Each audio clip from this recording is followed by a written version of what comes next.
Assalamualaikum warahmatullahi wabarakatuh. Saya Ega Aprilia dengan NIM B1011221070 akan membuat video yang berisi jawaban soal ujian akhir semester mata kuliah Ekonomi Pembangunan Pertanian. Berikut videonya. Soal yang pertama, apakah sebenarnya permasalahan pembangunan pertanian di Indonesia dan bagaimana solusi pemecahan masalah pembangunan pertanian tersebut? Nah, jawabannya, permasalahan utama pembangunan pertanian di Indonesia meliputi produktivitas yang masih rendah, ketergantungan pada impor pangan, akses teknologi dan inovasi yang terbatas, keterbatasan lahan akibat alih fungsi, kelemahan rantai pasok dan infrastruktur, serta kesejahteraan petani yang masih rendah karena harga hasil panen yang tidak stabil dan posisi tawar yang lemah. Untuk mengatasi masalah tersebut, solusi yang dapat dilakukan antara lain modernisasi pertanian berbasis teknologi, peningkatan kualitas infrastruktur irigasi dan logistik, reformasi tata kelola lahan, penguatan kelembagaan petani, pengembangan riset dan varietas unggul, serta kebijakan stabilisasi harga dan perlindungan petani.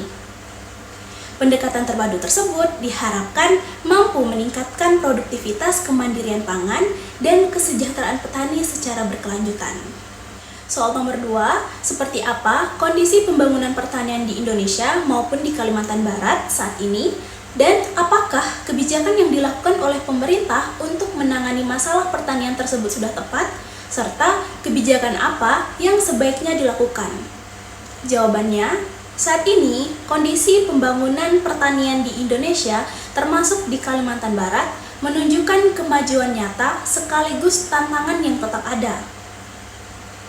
Di Kalimantan Barat, sektor pertanian masih menjadi penyumbang besar bagi ekonomi daerah, dengan andil sekitar 20-21% dari PDRB dan menyerap hampir setengah tenaga kerja. Pemerintah provinsi mencatat bahwa indeks ketahanan pangan meningkat dari 71,13% tahun 2020 menjadi 73,49% tahun 2024. Dan Kalimantan Barat sekarang berada dalam status tahan pangan dengan surplus beras dan gabah.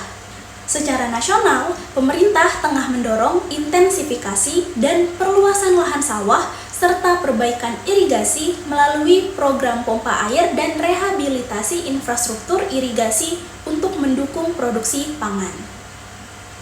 Kebijakan yang dijalankan sejauh ini seperti stabilisasi harga gabah, subsidi pupuk, optimasi lahan, dan rehabilitasi irigasi sudah menunjukkan hasil positif di banyak daerah termasuk Kalimantan Barat, sehingga kebijakan itu bisa dikatakan cukup tepat dan relevan. Namun demikian, masih ada ruang untuk perbaikan. Misalnya, lebih mendorong diversifikasi komoditas selain padi, memperkuat dukungan teknologi pertanian modern, serta memastikan akses petani kecil terhadap input dan pasar.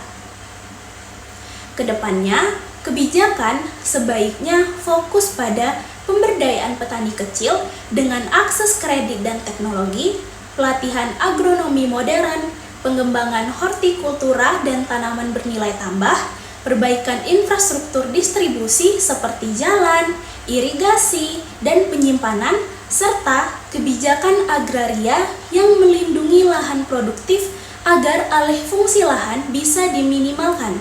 Jika dijalankan konsisten, arah ini bisa memperkokoh ketahanan pangan sekaligus meningkatkan kesejahteraan petani. Dan soal yang terakhir, berikan tanggapan saudara terkait petani milenial. Menurut saya, petani milenial merupakan peluang penting bagi masa depan pertanian Indonesia karena mereka umumnya lebih terbuka terhadap teknologi, inovasi, dan metode budidaya modern. Kehadiran generasi ini dapat mempercepat transformasi sektor pertanian dari pola tradisional menuju pertanian yang lebih produktif, efisien, dan berorientasi pasar. Namun, tantangannya adalah masih rendahnya minat anak muda untuk terjun ke pertanian akibat persepsi bahwa pertanian kurang menjanjikan. Oleh karena itu, dukungan pemerintah berupa akses pembiayaan, pelatihan digital farming, jaminan pasar, dan penyediaan lahan menjadi kunci agar petani milenial dapat berkembang dan menjadi motor penggerak modernisasi pertanian. Sekian jawaban dari saya. Apabila ada kata atau pengucapan yang salah, saya mohon maaf. Wassalamualaikum warahmatullahi wabarakatuh.